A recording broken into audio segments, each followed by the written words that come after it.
ومن آياته أن خلق لكم اعوذ باللہ من الشیطان الرجیم بسم اللہ الرحمن الرحیم والذی قدر فہدا، یہ سورۃ الاعلیٰ کی آیت نمبر 3 ہے۔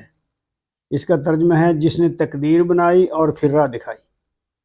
اللہ کریم نے پیدا کرنے سے پہلے یہ بات طے کر دی کہ دنیا میں فلاں چیز کیسے کام کرے گی، اس کا فنکشن کیا ہوگا، یہ چیز کتنی مقدار میں ہوگی اور یہ کس حد تک بڑھے گی، اس کی شکل کیسی ہوگی اور اس میں کیا کیا صفات پائی جائیں گی، یہ چیز کہاں پیدا ہوگی اور کتنی دیر تک باقی رہے گی، اس کو پھلنے پھولنے کے کون سے مواقع دیے جائیں گے، اس کو زندگی گزارنے کے لیے کون سے وسائل دیے جائیں گے، فلاں چیز کب پیدا ہوگی اور کتنا عرصہ زندہ رہے گی۔ اس پوری سکیم کا نام تقدیر ہے۔ اللہ کریم نے تقدیر صرف جنوں یا انسانوں کے لیے ہی نہیں بنائی بلکہ پوری کائنات کے لیے بنائی ہے۔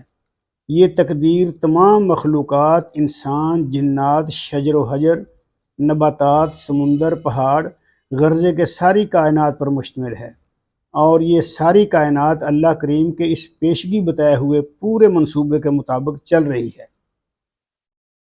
انسان کی تقدیر، اللہ فرماتے ہیں خلقہ فقدرہ، خلقہ فقدرہ، اللہ نے اس کو پیدا کیا پھر اس کی تقدیر بنائی، یعنی انسان کی۔ یہ سورۃ عبس آیت نمبر 19 ہے۔ بچہ ابھی ماں کے پیٹ میں ہوتا ہے کہ اس کی تقدیر لکھ دی جاتی ہے، یہ لڑکا ہوگا یا لڑکی، کالا ہوگا یا گورا، اس کی صحت کیسی ہوگی، قد کتنا ہوگا، بچہ تندرست پیدا ہوگا یا معذور پیدا ہوگا، خوبصورت ہوگا یا بدصورت ہوگا، اس کی ذہنی صلاحیتیں کیسی ہوں گی، کس خاندان اور کس ماحول میں پیدا ہوگا، کس ملک میں پیدا ہوگا اور کن کن ممالک میں جائے گا، اس کی روزی کشادہ ہوگی یا تنگ ہوگی، اس کی جملہ شخصیت کیسی ہوگی اور وہ کن حالات میں پرورش پائے گا، زمین پر وہ کتنا عرصہ رہے گا، یہ اسی تقدیر ہے۔ اس میں ذرا سا بھی فرق نہیں پڑتا۔ اس کو ہر صورت ان حالات میں سے گزرنا پڑے گا۔ انسان کتنا ظالم ہے کہ جس نے اس کی یہ تقدیر بنائی اسی سے مقابلہ کرنے لگتا ہے۔ جمادات اور نباتات کی تقدیر، سورۃ الحجر آیات 19 تا 20۔ اس کا ترجمہ ہے ہم نے زمین کو پھیلایا اور اس میں ہر قسم کی نباتات متناسب مقدار میں اگائیں، اور فراہم کیے ہم نے تمہارے لیے اس میں روزی کے اسباب، اور ان کے لیے بھی نہیں ہو تم جن کے رازق، اور نہیں کوئی کائنات میں مگر ایک مقررہ مقدار میں چیز ہے، یعنی کائنات میں ہر چیز مقررہ مقدار میں ہے، مگر ہیں ہمارے پاس اس کے خزانے، اور نہیں نازل کرتے ہم اسے مگر ایک مقررہ مقدار میں۔ یہ اس کا ترجمہ تھا۔ اب اس کی تشریح دیکھتے ہیں۔ نباتات اتنی زیادہ، اتنی مقدار میں اور اتنی سرعت سے اگتی ہے کہ اگر ان کی تقدیر یعنی اندازہ، تقدیر کا مطلب اندازہ ہوتا ہے، اگر ان کی تقدیر یعنی اندازہ نہ طے کیا گیا ہوتا تو روئے زمین پر ہر طرف نباتات ہی نباتات پھیل جاتی، لیکن ایسا نہیں ہے۔ تقدیر لکھنے والے نے نباتات، جمادات کی تقدیر بھی لکھی ہے۔ یہ جمادات پہاڑ وغیرہ ہوتے ہیں، پتھر وغیرہ، اور یہ بھی اپنی مقررہ مقدار سے زیادہ نہیں بڑھ سکتی۔ جب حد سے زیادہ بڑھنے لگتی ہیں تو کوئی نہ کوئی ان کی تباہی کا سامان ہو جاتا ہے۔ مثلا جنگلات میں آگ بھڑک اٹھتی ہے جو آنن فانن لاکھوں ایکڑ رقبے پر اگی ہوئی نباتات کو جلا کر راکھ کا ڈھیر بنا دیتی ہے، اور پھر وہاں نئے سرے سے نباتات کا جنم ہوتا ہے، اور پھر ان کی مناسب مقدار باقی رہ جاتی ہے۔ انا خلقنا کل شیء بقدر، یہ سورۃ القمر آیت نمبر 49 ہے۔